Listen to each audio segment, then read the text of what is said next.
بچہ پیدا ہو بے شک وہ کسی یہودی کا عیسائی کا، وہ نیک فطرت ہوتا ہے. ٹھیک ہے. اور کئی بچے جب پیدا ہوتے فوت ہو جاتے ہیں نا، تو ان کا نماز جنازہ ہم نہیں پڑھ سکتے. نماز جنازہ نہیں پڑھ سکتے.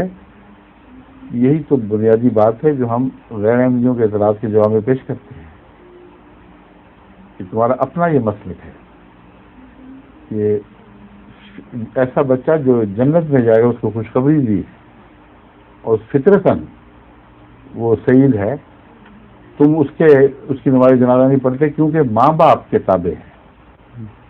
اس لیے وہ لوگ جو مکفر مکذب مولویوں کے تابع ہیں ان کی ذات کی معصومیت زیر بحث نہیں آئے گی.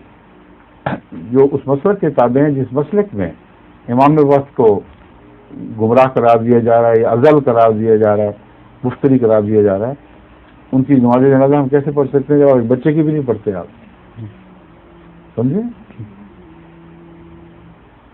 مسئلہ یہ ہے کہ مراد یہ ہے کہ یہ تو خدا نے بتایا ہے، لیکن خدا کے بتائے ہوئے علم کے مطابق تمہیں انسانی حقوق میں دخل دینے کا حق کوئی نہیں ہے.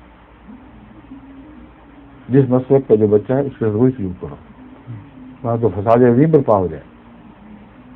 مسلمان کہیں یہ اسلام کی حالت میں تھا ہم جنازہ پڑھائیں گے، دفن کریں گے اور چھینا جھپٹی شروع ہو، ایک بڑی مصیبت بن جائے. ٹھیک ہے. ٹھیک. ظہور مہدی آخر زمان